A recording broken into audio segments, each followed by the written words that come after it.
حضرت بلال حبشی رضی اللہ عنہ کہتے ہیں کہ میں ایک مشرک سے حضور اقدس صلی اللہ علیہ وآلہ وسلم کے لیے قرض لیا کرتا تھا۔ وہی مشرک ایک دن کچھ لوگوں کے ساتھ آیا اور کہنے لگا، او حبشی، میں ادھر متوجہ ہوا تو ایک دم بے تحاشا گالیاں دینے لگا اور برا بلا جو منہ میں آیا کہا اور کہنے لگا کہ مہینہ ختم ہونے میں کتنے دن باقی ہیں۔ میں نے کہا قریب ختم کے ہے۔ کہنے لگا 4 دن باقی ہیں۔ اگر مہینہ کے ختم ہونے تک میرا سارا قرضہ ادا نہ کیا تو تجھے اس قرضہ میں اپنا غلام بناؤں گا اور اسی طرح بکریاں چراتا پھرے گا جیسے پہلے تھا۔ بسم اللہ الرحمن الرحیم۔ حضرت بلال رضی اللہ عنہ سے ایک صاحب نے پوچھا کہ حضور اقدس صلی اللہ علیہ وآلہ وسلم کے اخراجات کی کیا صورت ہوتی تھی؟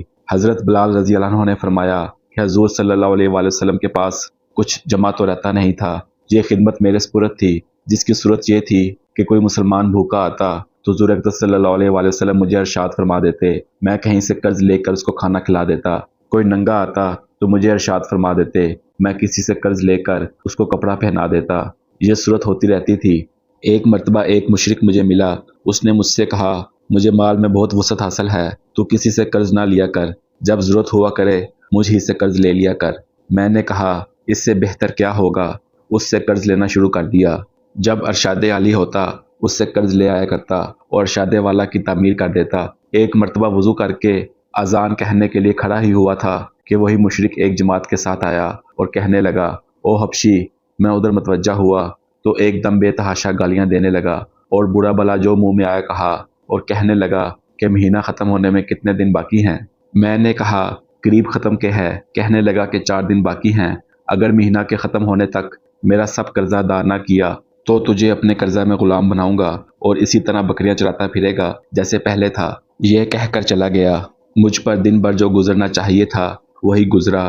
تمام دن رنج و صدمہ سوار رہا اور عشاء کی نماز کے بعد حضور صلی اللہ علیہ وآلہ وسلم کی خدمت میں تنہائی میں حاضر ہوا اور سارا قصہ سنایا اور عرض کیا، یا رسول اللہ صلی اللہ علیہ وآلہ وسلم، نہ آپ کے پاس اس وقت ادا کرنے کو فوری انتظام ہے اور نہ ہی کھڑے کھڑے میں کوئی انتظام کر سکتا ہوں، وہ ذلیل کرے گا۔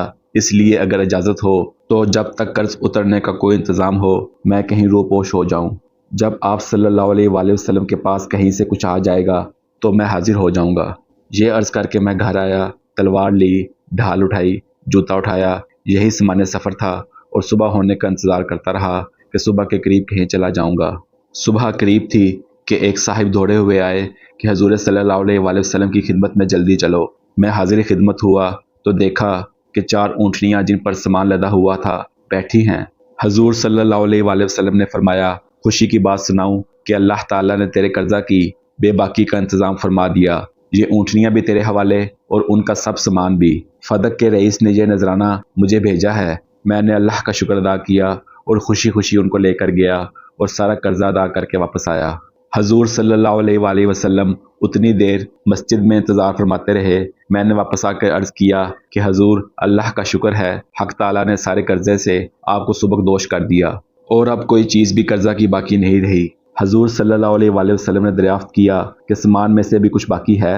میں نے عرض کیا کہ جی ہاں، کچھ باقی ہے۔ حضور صلی اللہ علیہ وآلہ وسلم نے فرمایا کہ اسے بھی تقسیم ہی کر دے تاکہ مجھے راحت ہو جائے۔ میں گھر میں بھی اس وقت تک نہیں جاؤں گا جب تک یہ تقسیم نہ ہو جائے۔ تمام دن گزر جانے کے بعد عشاء کی نماز سے فراغت پر حضور صلی اللہ علیہ وآلہ وسلم نے دریافت فرمایا کہ وہ بچا ہوا مال تقسیم ہو گیا یا نہیں۔ میں نے عرض کیا کہ کچھ موجود ہے، ضرورت مند آئے ہی نہیں، تو حضور صلی اللہ علیہ وآلہ وسلم نے مسجد ہی میں آرام فرمایا۔ دوسرے دن عشاء کے بعد پھر حضور صلی اللہ علیہ وآلہ وسلم نے فرمایا، کہو کچھ ہے؟ میں نے عرض کیا کہ اللہ جل شانہ نے آپ کو راحت عطا فرمائی کہ وہ سب نمٹ گیا۔ حضور صلی اللہ علیہ وآلہ وسلم نے اللہ تعالیٰ کی حمد و ثنا فرمائی۔ حضور صلی اللہ علیہ وآلہ وسلم کو یہ ڈر ہوا کہ خدا نخواستہ موت آ جائے اور کچھ حصہ مال کا آپ صلی اللہ علیہ وآلہ وسلم کی ملکیت میں رہے۔ اس کے بعد گھروں میں تشریف لے گئے اور بیویوں سے ملے۔